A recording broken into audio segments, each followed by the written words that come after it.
Here. Brett, Here. Whitney, Lori, Here. Kelly. Okay, we do have a quorum. We just need a motion for the agenda adoption. Motion to adopt the agenda. Second. Thanks, Lori and Brett. Karen? Chad, Yes. Rick, Yes. Brett, Yes. Lori, Yes. Bridget. Yes. All right, and since this is Zoe's last board meeting, would you like to read the district vision and mission? Sure. Valley's Polk Community School Districts will learn, lead, live, success for college, career, and civic life.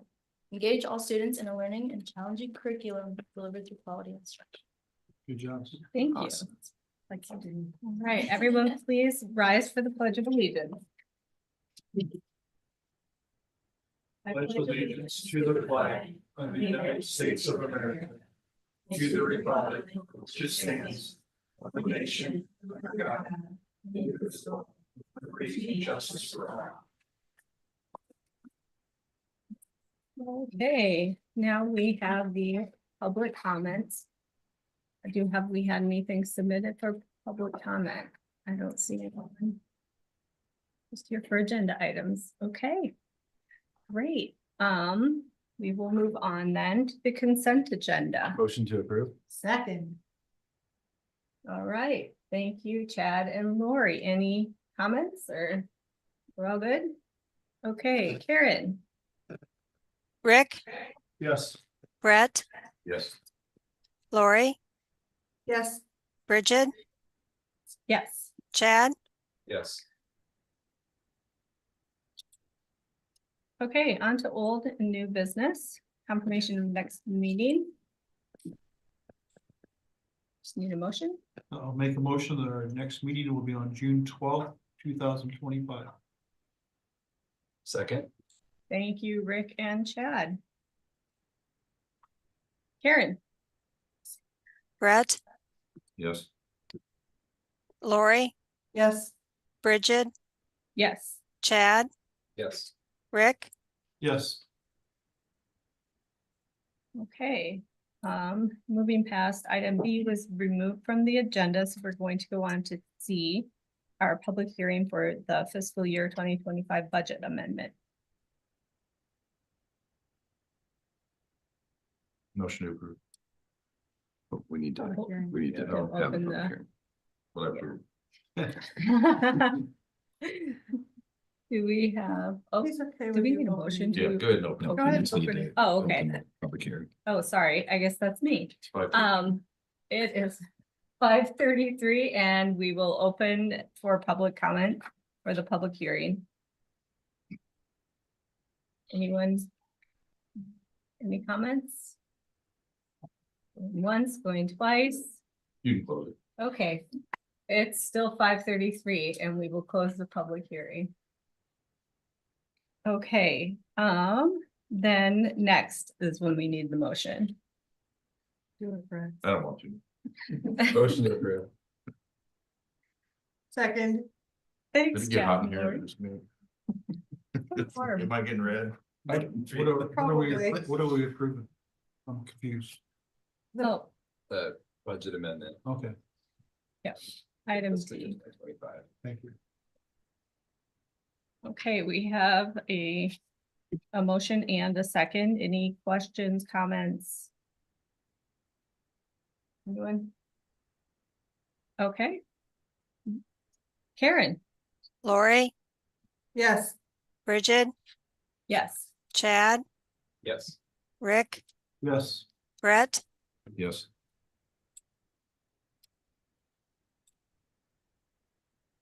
Okay, dokie. Item E, fiscal year 26 board meeting schedule. Motion to approve. Cannot wait. Second. All right. I have a question. Sure. Did anyone take the time to look and see how it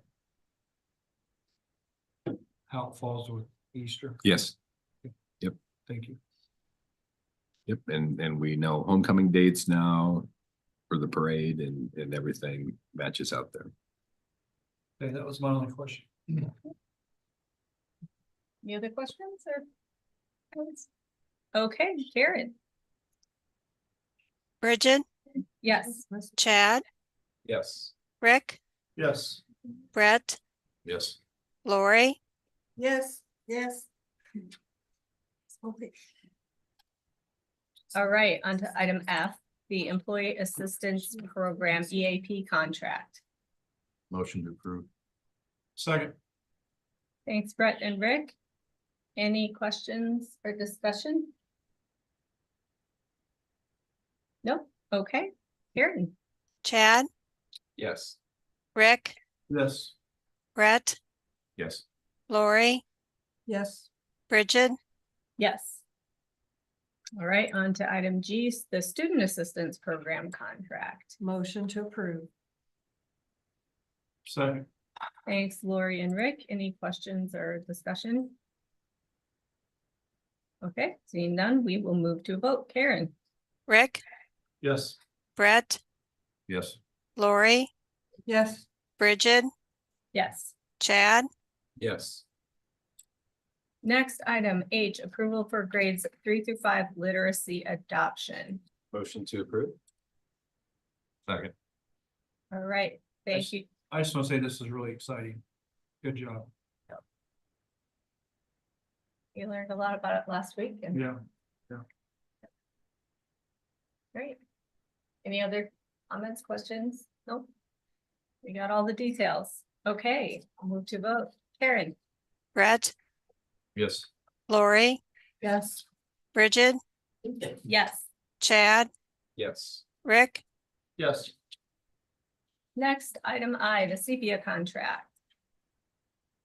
Motion to approve. second, Thank you, Brett and Lori. Any questions or comments, discussion? I don't know if it's really a question or just a comment, but I'll start off with saying I like the long-term contracts. Are you guys happy with that? I know if I was doing it, that'd be good. So obviously looking at it, there doesn't seem to be anything on insurance. So when does insurance open up? Because I'm assuming with the one-sided piece that would be sometime coming up.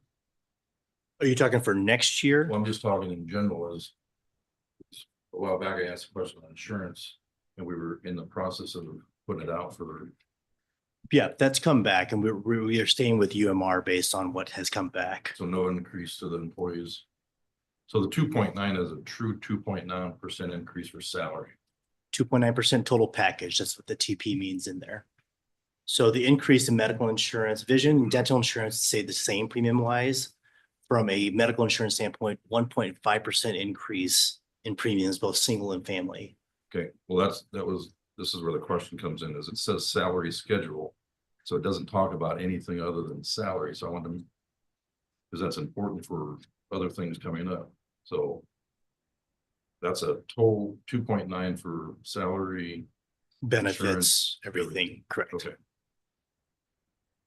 I wish that would have been worded different in our thing, that it just doesn't show salary only, because it says salary schedule, so that's why I'm asking the question on insurance. Yeah, I can tell you that the increase in the base salary was $750. Now our salary structure is your typical school district structure. There's indexing in that. Some teachers make a little bit more when it comes to their increases based on our negotiations. Some people make a little bit less depending on where they are in steps and lanes. But as far as the overall total overall package increase, it was 2.9%. Yes. If you wanted to see just the salaries piece of it, I can certainly break that down for you. Yeah, I would have rather have seen the breakdown of what that is. I think that's important for the board to make decisions on further things, but for right now, I think CP is happy with it. Obviously, I think they are. I don't have anything else. Let me add one thing to the conversation, and that is bargaining insurance is no longer a part of collective bargaining anymore. So even though we say total package and that's implied that insurance is in there somewhere, we don't bargain insurance anymore. So that's why it's not included.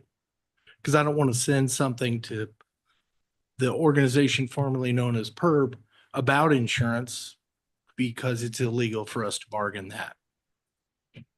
That's why it's left off. But it's implied. It's there. You just can't see it intentionally. Thank you. Sure. I'm taking, we're good. Right. Any other questions, comments? No? Okay, we'll move to vote. Karen? Lori, Yes. Bridget, Yes. Chad, Yes. Rick, Yes. Brett, Yes. Okay, on to item J. We need to set the public hearing for plans and specs for the new transportation building. Motion to set the public hearing for plans and specs for the new transportation building. Second. For the date of, June 12th. June 12th. okay, I didn't see it listed. sounds good. Thank you. Lori, and that was Brett, who second, Yeah. right? Okay, Rick added in the date, thankfully. yes, thank you. Team effort. Any questions or comments? Nope. we're Glad to good. see it moving forward. Yep. Definitely. Okay, Karen? Bridget, Yes. Chad, Yes. Rick, Yes. Brett, Yes. Lori. Yes. We are just flying tonight. Okay. Section 3, topics for discussion. We have the superintendent's report. Thank you, board. It's been a while since we've had this update. And please, before we get going, feel free to laugh when my voice cracks as we're talking through here. It's okay. Good news and highlights. We had 3 board visits since the last report that I gave you. I can tell you that the student that took me around at Altoona, combined with the student that shared data with us on the wall at Centennial, could quite possibly in 30 years be the president and vice president of the United States. And I'm not even joking when I say that. They were so impressive. 2nd and 3rd graders. At our high school visit, Brett and I got to talk to a student who is headed to a college in Ohio next year to design and build Formula One race cars. That was a fun conversation. But all 3 of those visits were fantastic.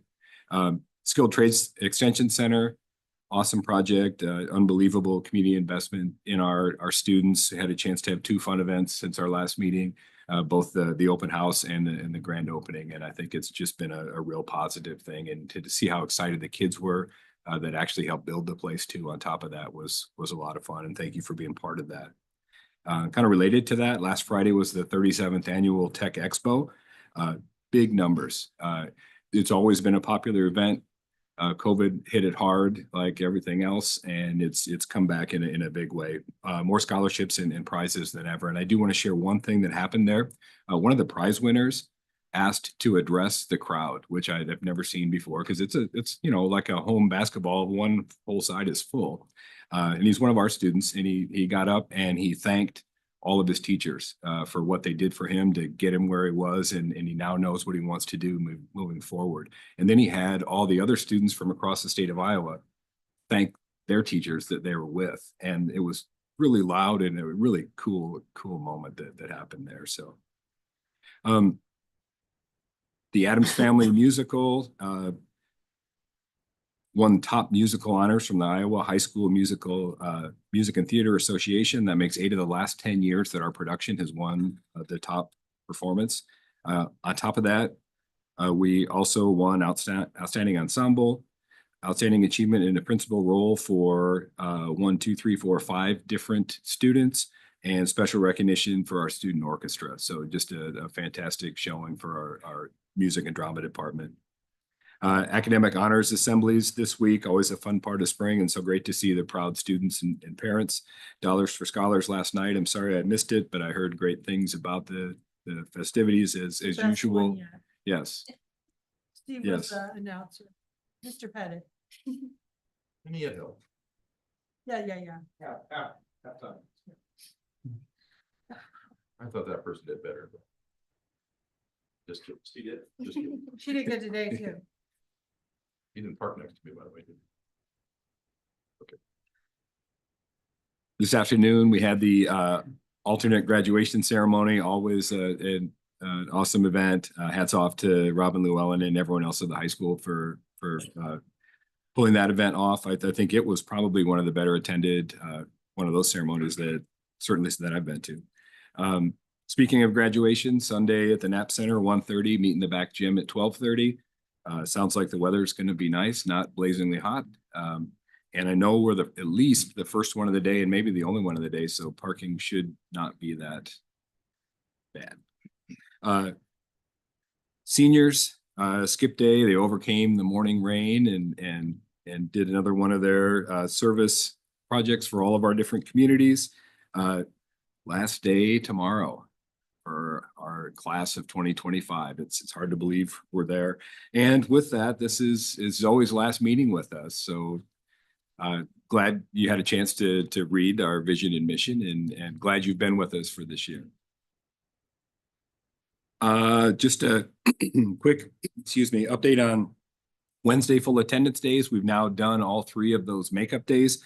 Our attendance was pretty good. I would say on a normal Wednesday, we're 95 point something, and the average was 94 point something. So it was pretty close. I think as a board, you made a good decision as far as academic decision for students.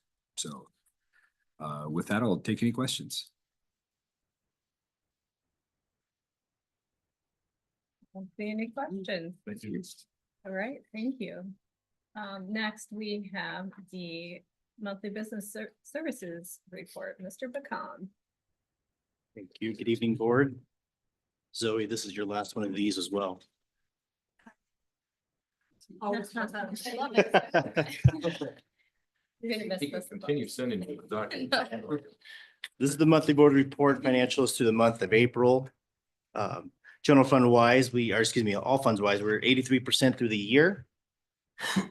Revenues for the general fund are up 3.4%. Expenditures are up 4.7%. Our increase in personnel costs are 7.6%. That's to do with a lot of our SAM increases at the different building levels and administration increases as well. The most remarkable thing through April relative to March is the closing of the gap with the Medicaid reimbursement. Through March last, we were down 39% in Medicaid reimbursements as it compared to last year. Through April, we're down to 16.4%. So the gap is narrowing. In talking to Mrs. Morris today, it sounds like there's going to be a big reimbursement claim coming too for this month. So we'll see that narrow a bit more. As far as an all funds report, revenues are down 2.9%. We had those proceeds last year. Without the proceeds of bonds last year, our revenues are up 3.2% relative to last year through April. Our expenditures are down 7.7%. That has to do with a lot of our facilities or acquisitions and costing of construction items. With that being said, just going through a few other things here. We are getting near the end of the admin building closing. A lot of work done here. We've got some containers out in front of our buildings that are moving. We can dump and purge as we go along. We plan to be starting to move the week of June 16th into the new site. So it has been a lot of work, and people have a lot of work to do yet in their buildings and their sites to purge and to pack and to move forward with that. As you heard earlier, transportation building, we'll have a public hearing for that at the June 12th meeting for the plans and specs. A little bit, I don't know if I mentioned this last time, when we looked last time with the building itself, we've done some value engineering to that. There's some problems with the easement. I don't know if I mentioned this last time, but if I didn't, that building is going to have to move south of where it was initially designed for. So in moving south, there's some savings when it comes to some of the earthwork savings. There's less ground to bring in to fill in that area. So we'll come back with some value engineering items to consider as we move forward with design. But right now, the project is around $6 million all in. Will there be an increase in the concrete then? There'll be some offsets with that. We did some value engineering today. It was about a $1.3 million savings to some of the things we talked about, mostly having to do with that earthwork and the shift of that. For us, it's been a busy week. We've upgraded our accounting system. Not only did we upgrade and work with Mr. Lyles, we also have gone from a site-based servers management into a web-based management. So the lot of things we used to be able to do on the fly, we have to wait on others at the facilities and the software company to kind of make those changes for us. So we're learning as we go. A few hiccups as we go, but we are getting through it, and staff are still around. Nobody has quit yet. We are wrapping up our year end, and we are right. Tomorrow is our last day, as you talk, Mr. Handy, about our medical plans. We are the last day for our employees to do open enrollment for their insurances. Any questions regarding the report? Thank you. I'll stay up here for the next one too. Thank you. Okay, audit report. We have Mia Fromelt here with Bonsack and Fromelt, and she has a short presentation. Thank you. So do I drive? Okay. Okay, so yes, I have a summary presentation for the June 30, 2024 audit. And I wanted to just start with our required communications.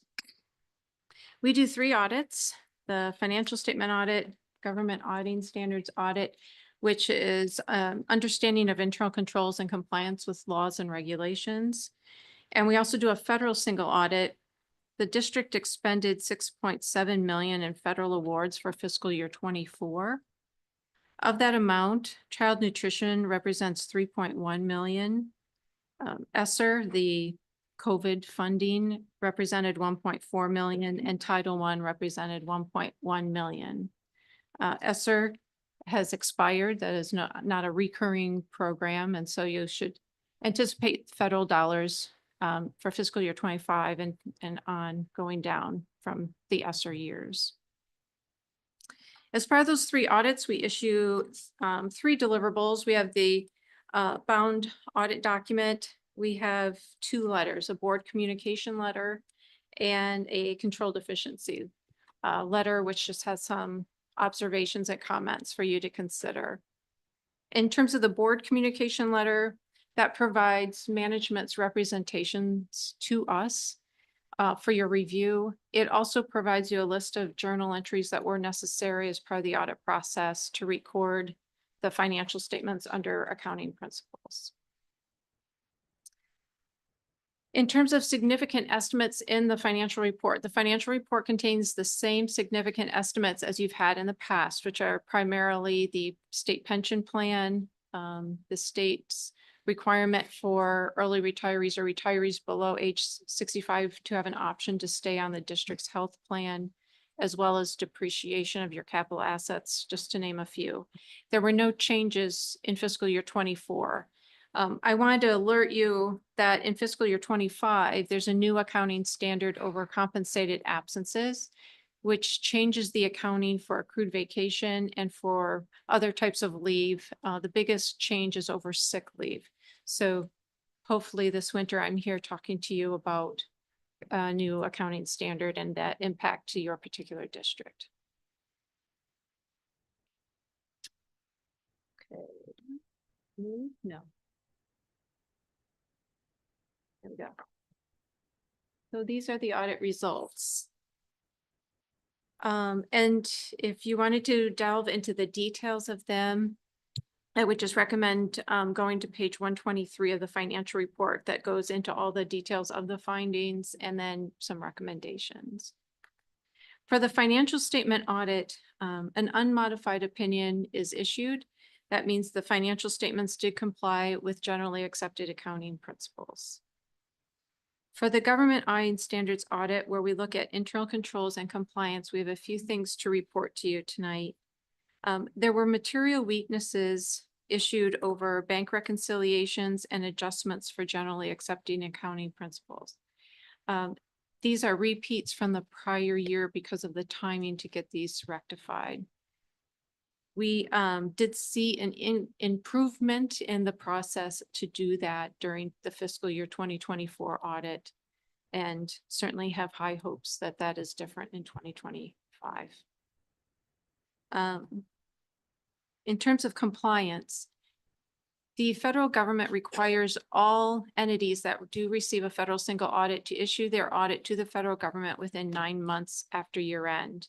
That did not occur for the fiscal year 23 audit. It was issued in June of 24. So we were required to report this finding. The district was able to issue a bit earlier this year and then has plans to issue by March 31 next year, and that finding would then go away. The effect of it does make the district what's considered high risk from a single audit standpoint, requiring additional testing of your federal programs. For the federal single audit, we pick your largest programs to test. And this year, the child nutrition cluster program, so that would be school lunch, school breakfast, the commodities programs, and also the Title I program. Both were selected and we tested internal controls and we tested compliance. And we have no findings to report for those two programs. Are there any questions? Can you repeat that last part? We had no findings in either of those two programs, both no findings over internal controls and no findings over compliance with That's what I their thought you said. requirements. Thank you. Yeah.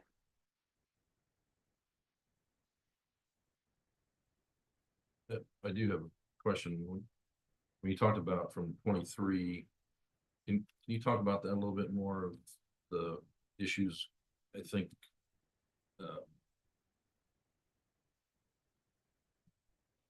I guess if you could just explain it, because I don't want to Sure. say So- anything without, I don't want to speculate what you're talking about. I think I know what you're talking about, but if you could just clarify. The district experienced significant turnover in the business office in fiscal year 23. And the one of the primary issues was the reconciliations of the bank accounts. So that was ultimately delayed, and that delayed the fiscal year 23 audit. Fiscal year 23's audit was not issued until June of 24. Then the June of 24 audit, though, was able to be completed by January, significantly wrapped up by at the end of March, and then submitted in April. So there's several months of improvement. Bank reconciliations have gone from a year behind to about 6 months behind. But we have to continue to report the finding until that goes entirely away. So instead of a year late, it was 6 months late. Yeah. For the 24. Right. And you're thinking the 25 report should be back on schedule. That's what Kevin tells me. Yes. Yes. And why, I guess, I remember having these conversations last year as far as not having all invoices accounted for. Did we have those invoices accounted for still? Or are we still missing invoices, or what? I guess what's some of the reasoning this year? Once I think it's once you get behind, the catch-up process is going to take quite a bit longer. So there was nothing quote missing. It's just going through those reconciliation processes. And once you get caught up then and can continue on, you'd expect to have your bank recs reconciled monthly on a continual basis. Okay, thank you.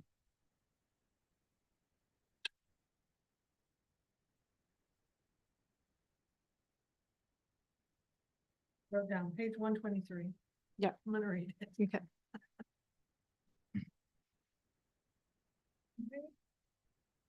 That's it. Okay. Thank you Right. very Thank you. much. Thank you. Have a safe drive back. Thank you. Okay, on to item D, the draft referendum resolution language.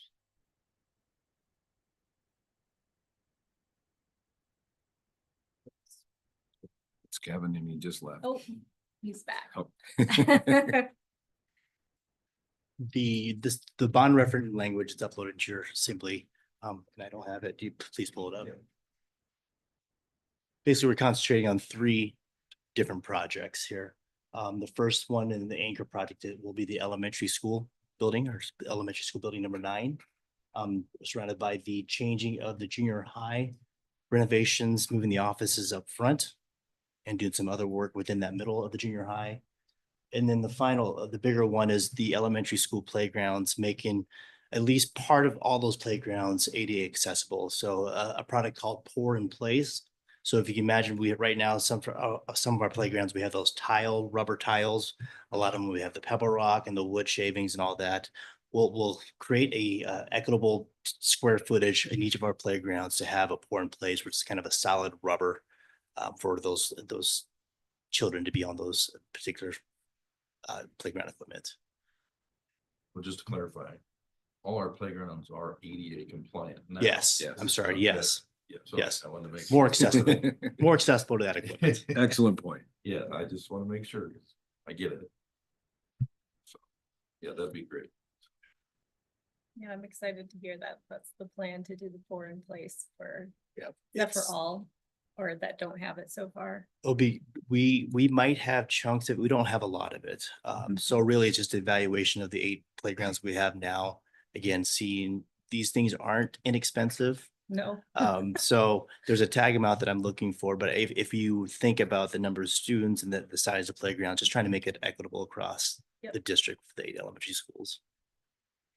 And then not to stir the nest on that, that would take us out of the playground business as far as PTAs having to raise money for playgrounds. We'll absorb all that cost from here on out. Correct. We've been trying to corral PTAs that. can spend the money yeah. on things that they need more than. Correct. We're Okay. trying to corral all that. Now, we're not going to provide everything that a PTA of the families of those elementary schools may want. They So may if not they get want, 3 correct, jungle gyms. correct. They're gonna have enough to be. Right. Yeah. Yep. Our final elementary school, which we're working right now with the PTA, is will be out of that PTA fundraising for those equipment. However, though, because I know in those agreements, there's still a few schools that we promised money to. Yeah, that's what what I just mentioned. So We how many will. did you- I thought you said 1. I think it's just Altoona. I don't know if Clay was part of it. Altoona and Clay. So Altoona is the next one. We'll probably do them both as far as the PEPAL dollars available to them. So after that's done, then it will become a district-wide project when it comes to elementary school buildings. I'm good to hear that, 'cause that's, Yeah. PTAs can put their money towards. Yeah, they don't have to. Equipment, Correct. educational equipment, stuff.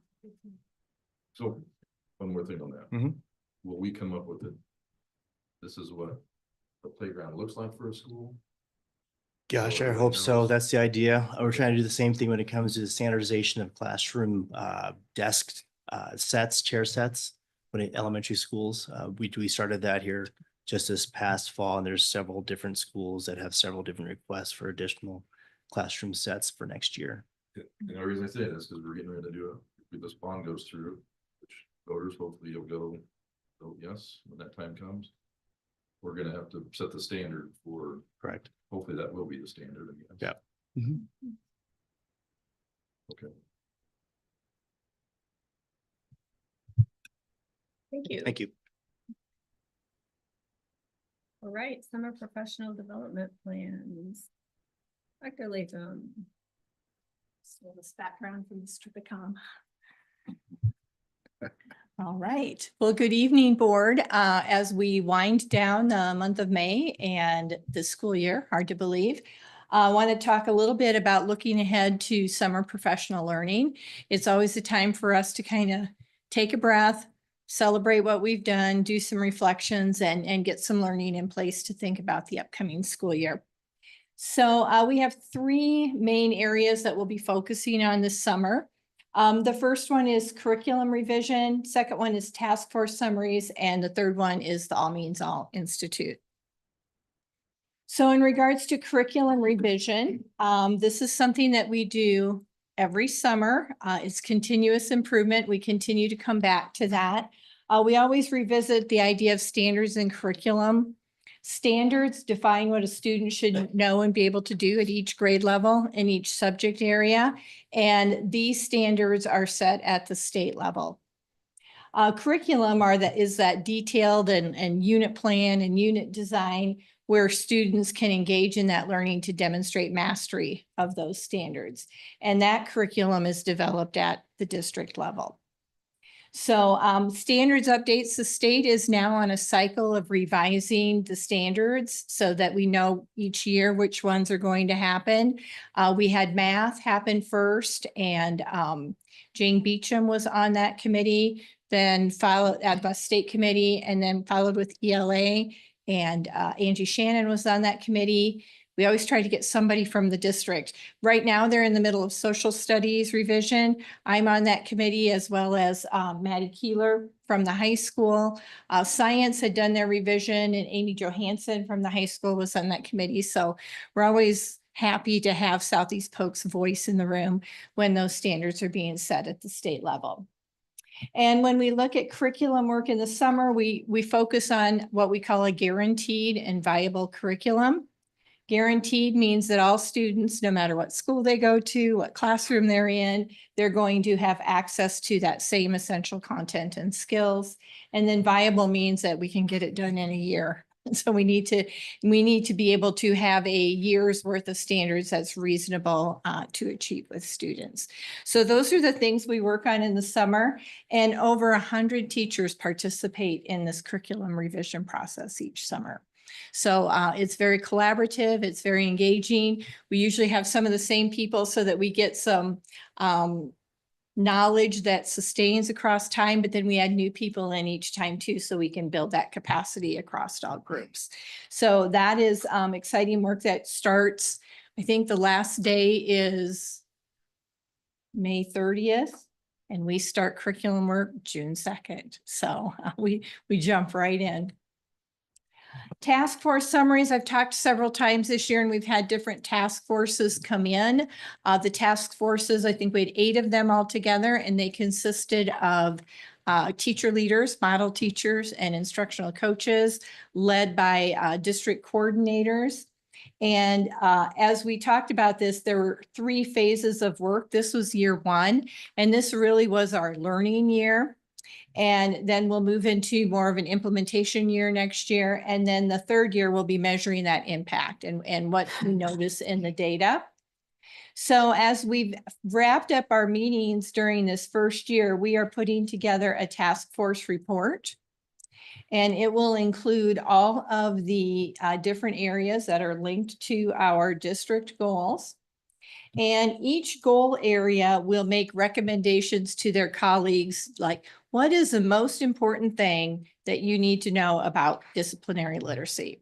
Or what is the most important thing that our colleagues need to know? What are the 3 big takeaways for emergent bilinguals? That will be an entering place for people as they start their implementation so that they can build that foundation and move forward. So we're excited to put those together this summer, and they will be a key part of our own learning as we engage in the work next year. And then again, as I've shared, we're very excited to be hosting the very first All Means All Institute from Solution Tree, and it will be held here at Southeast Polk High School. It's June 16th through the 18th, and we have nearly 250 educators from Southeast Polk who will be attending. It was just short of filling up, but we meet every week now as it gets closer, and they're getting 30 to 40 a day. So they anticipate it'll probably closed as we speak. So we're very excited to have the opportunity. It really focuses on how special ed teachers and general ed teachers can work together to meet the needs of all learners. And so when we say all means all, we don't just mean all students, we mean all staff. So how could we all work together to support all of the students in our district? And we've been to Solution Tree Institutes. We know how powerful they are. We know what an impact they have on students, and we're very excited to be hosting that this summer. We've been previewing the Institute in the blog each day or each Friday. And so getting that information out to teachers, we've got a copy of the agenda so that they can start to work with their collaborative teams and make decisions about which sessions they can attend and how they can build that capacity across their building. And in closing, those are just 3 of the big district areas. That doesn't count all the countless courses, workshops, webinars, seminars that teachers engage in every year during the summer months to continue to build their professional learning and build their capacity. So we know it'll be a month full of rest and relaxation, reflection, learning, and we'll be ready for the students when they come back in August. Any questions about summer work? Okay, next. Right. Well, on to chronic absenteeism. Yes. And I wasn't planning on sharing this until the end of the year. But sharing it with Dr. Hlupnik, we're like, no, this is too good. We have to share it. So as you know, we've been working on attendance all year long. We have an attendance leadership team. We have attendance task force. We have school teams at every building. This is something that's been worked on by every individual in the district to support attendance at Southeast Polk. And I've shared this graph many times. We shared it with the task forces that Southeast Polk, like every school in the United States, really saw a chronic absenteeism spike after COVID. So we nearly doubled what our chronic absenteeism looked like after COVID. And we've been working really hard to bring it down. And so each year after that, you could see it came down a little bit more. The goal this year was to get it under that 20% mark. So the goal that we wrote in our school improvement plan was 19%. And so far we are holding steady at 14%. I know, I'm just so excited. This is a 10% decrease from where we were in April last year. At the end of April last year, we had 24% chronic absenteeism.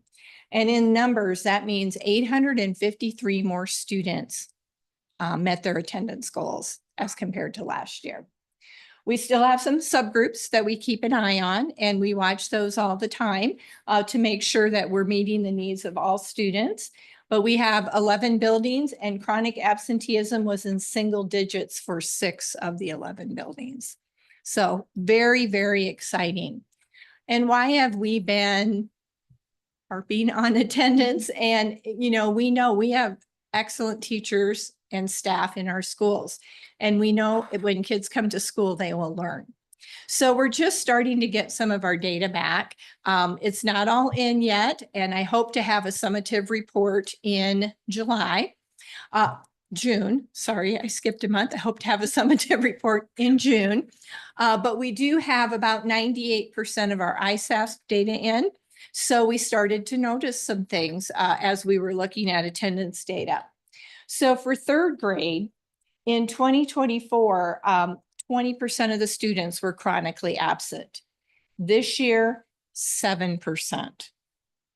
And then you can see their English language art achievement, 66 were proficient in 2024, 73% proficient in 2025. The reason I have the little asterisk there is 3rd grade was the most consistent in making gains in both math and English language arts. And this is the first 3rd grade since 2019 that did not experience interrupted learning. So think about that for a minute and think about what we're seeing in mindsets regards to attendance and then the resulting learning that happens. So I dare say there might be light at the end of the tunnel, but that data point says a lot, not just in data, but what it means to engage and be a part of a school community. Sure. Right on that one. 2019. This is the first third. So 3rd grade in 2019 was the last 3rd grade we had that didn't experience interrupted schooling sometime in their school career. Yeah, do you know what the percentage? Oh, of you know what? I'll look. Yeah, That's a good question. Just be curious. I mean, Yeah. I'm sure it's better. It was very close to 80. We'll just, yeah. Yeah. Nice to see. Yeah, that's a good question. I'll look that up. Good question. So would you say you attribute the improvements to both like that chronic absenteeism lowering and the lack of interruption? Yeah, there? yeah. Awesome. Yeah. I do. Grade 6 cut their chronic absenteeism in half. And you can see what their math achievement looked like. Their math achievement had been above 80 before COVID, and now we're getting back up there again. So that's very exciting. Our grade 10, they were almost a third of them were chronically absent in 2024. We brought that down almost to that 20% threshold. We got a little bit more, but look at that science achievement. Look at the difference. Yeah. And Mr. Pettit and I have talked. You get them here, we'll teach them. And it just underscores that idea that every day matters. So it's not just about complying with attendance laws. It's about having our kids who come to school, who want to be in school, and we are ready to teach them. So we're very excited about this data, and we're very excited to continue these trends and patterns and continue to work collaboratively with our families and our students here at school. Questions or comments? I know this is a lot of work across the whole district, but the return on that is significant. Yeah. Very impressive. And I would say across the district, across the school board, and our families in our community as well. So I truly think this is a data point that every one of us can celebrate. So that's pretty exciting. It really, truly did take a village. I don't know if you've had other districts reach out to you yet, but I think we mentioned in our last meeting, going to the Metro School Board, they were all very impressed with, what we didn't have these numbers quite then, but we knew what some of it was beginning to look like. And so if you haven't heard from them yet, they may reach out and I'll say, were you talking to our school board? Yeah, and it's exciting. And we learn from our peers too, because, when I shared that data, that wasn't just Southeast Polk. All schools have been battling that. So I'm just really proud of the effort that, as you said, it's everybody that contributes to that. So it's pretty exciting. thank you all. Thank you. Okay, motion to adjourn. Second.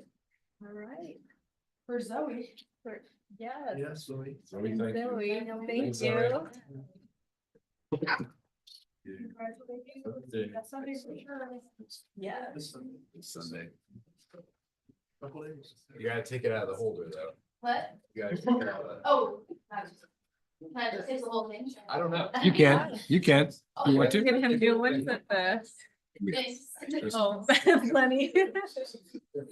Into tax of 50. Yeah. I know, I got it written, I just need to be able to say that. You'll be awesome.